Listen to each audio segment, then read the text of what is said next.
وبما أني قادري أقول أدرك عبدك جيلاني أدرك عبدك جيلاني.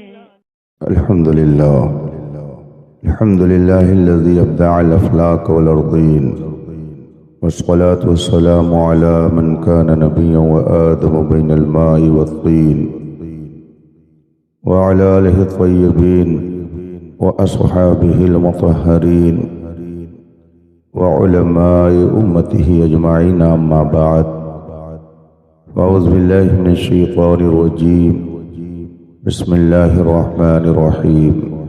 يا أيها الذين آمنوا اتقوا الله وكونوا مع الصادقين. صدق الله العظيم وصدق رسوله النبي الأمين الكريم، ونحن على ذلك لمن الشاهدين والشاکرین، والحمد للہ رب العالمین۔ ممبر پاک پر تشریف فرما علماء ذوی الاحترام، ائمہ کرام، طلبہ علوم نبوت، حاضرین باوقار، السلام علیکم ورحمۃ اللہ تعالی وبرکاتہ۔ رب قدیر کا بے پناہ فضل اور اس کا کرم و احسان ہے کہ اس وقت ہم اور آپ اس کی یاد کی پاکیزہ محفل میں بیٹھے ہوئے ہیں اور اس محفل کے فیض و برکات کو حاصل کرنے میں لگے ہوئے ہیں۔ رب العزت اپنے محبوبوں کے طفیل آپ سب کی اس شرکت کو شرف قبول عطا فرمائے۔ آج کا یہ اجلاس جسے آپ نے عید میلاد النبی صلی اللہ علیہ وآلہ وسلم اور آپ کے اس شہر کی عظیم الشان شخصیت جسے آپ قطب ناگپور کے لقب سے یاد کرتے ہیں، ان کے عرس اور مسلک اعلیٰ حضرت کے عنوان سے منعقد کیا ہے۔ اللہ تعالی ہمیں اور آپ کو ایمان کی سلامتی کے ساتھ دنیا میں رکھے اور اسی پر خاتمہ نصیب فرمائے۔ آئیے مصطفیٰ جان رحمت، سروری کائنات، فخر موجودات، محسن انسانیت صلی اللہ علیہ وآلہ وسلم کی بارگاہ ناز میں درود و سلام کا نذران عقیدت پیش کریں اور پڑھیں۔ اللہم صلی علی سیدنا و مولانا محمد معدن الجود والکرم و آلہ الکرام اجمعین۔ شہر ناگپور جو کئی حیثیت اور کئی اعتبار سے انفرادیت رکھتا ہے، یہ ایک قدیم شہر ہے جس میں فضل و کمال والے بھی گزرے، زہد و تقوی والے بھی یہاں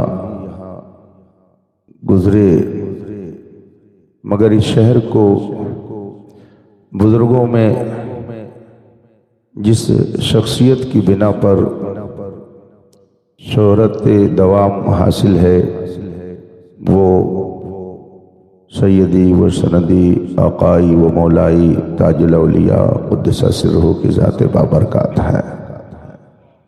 حضور تاج الاولیاء کا یہ فیضان ہے کہ یہ شہر جب لوگوں کے ذہن میں آتا ہے تو معاً حضور تاج الاولیاء بھی لوگوں کے ذہن میں آ جاتے ہیں۔ اللہ تبارک و تعالی اس بابرکت شخصیت کے فیضان سے بھی ہمیں اور آپ کو نوازے۔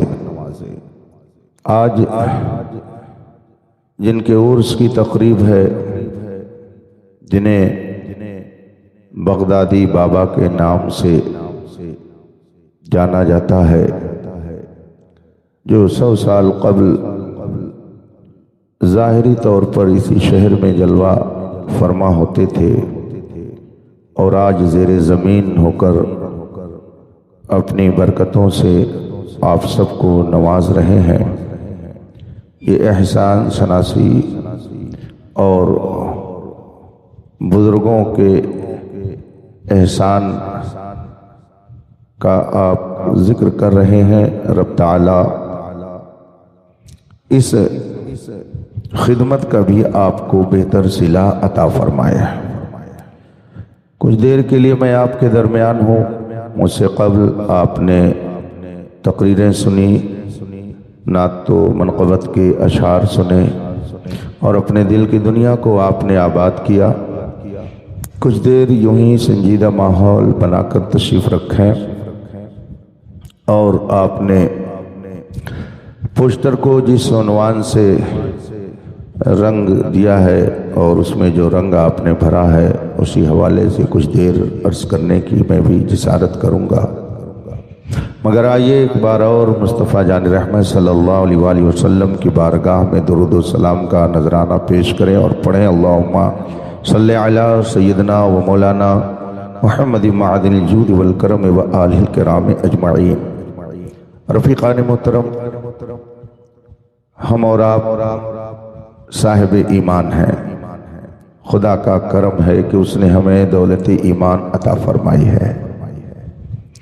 اسلام اور ایمان کا بنیادی عقیدہ یہ ہے کہ اس کائنات میں جو کچھ بھی ہوتا ہے وہ ایک ہستی ہے جو کر رہی ہے۔ اس کائنات کو ایک ہستی نے پیدا کیا، وہ ہمیشہ سے ہے اور ہمیشہ رہے گی۔ اسی کی قدرت سے سب کچھ ہوتا ہے، وہ جو چاہتا وہی ہوتا ہے، اس کی چاہت کے خلاف نہیں ہو سکتا ہے۔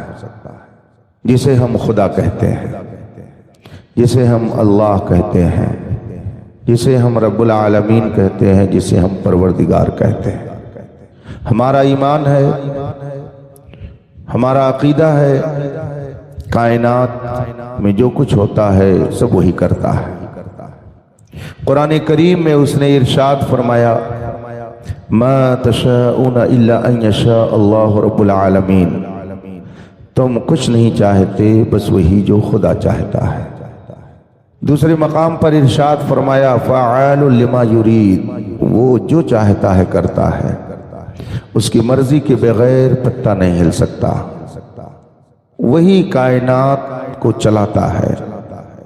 سمندر اسی کے حکم سے رواں دواں ہے، چاند سورج اسی کے حکم پر گردش کر رہے ہیں، ستارے اسی کے حکم سے جھلملا رہے ہیں، پیڑ پودے درخت اسی کے حکم سے اگ رہے ہیں، اور اسی کی مشیت سے ان میں ہریالی پائی جاتی ہے۔ غرض ہے کہ کائنات کے ذرے ذرے کا خالق اور مالک وہی ہے۔ کائنات میں جو کچھ ہوتا ہے اسی کی چاہت سے ہوتا ہے، اس سے کوئی شے پوشیدہ نہیں ہے، وہ ظاہر بھی جانتا ہے اور باطن بھی جانتا ہے، وہ غیب بھی جانتا ہے، وہ شہادت بھی جانتا ہے، اس سے کوئی شے پوشیدہ نہیں ہے۔ خدا ہے، وہ ہمیشہ سے ہے اور ہمیشہ رہے گا۔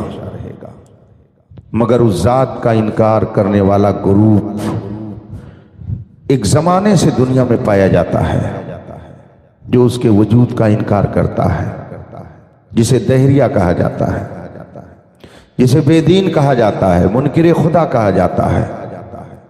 یہ گروپ ہمیشہ سے دنیا میں، جب سے یہ دنیا قائم ہوئی ہے، انسانوں کی آبادی کا سلسلہ شروع ہوا ہے، اور پھر لوگوں کے نظریات بدلے ہیں، تو غلط نظریات رکھنے والوں میں ایک گروپ پیدا ہوا ہے جس نے خدا کے وجود کا انکار کیا ہے۔ ان کا کہنا ہے کہ ہم نہیں مانتے کہ خدا کوئی چیز ہے، انہیں دہریہ کہا جاتا ہے۔ اس کو ماننا یہ سب کے بس کی بات نہیں ہے، اس کو دل سے تسلیم کر لینا یہ سب کی سعادت کی بات نہیں ہے، یہ سعادت کسی کسی کو حصے میں ملتی ہے۔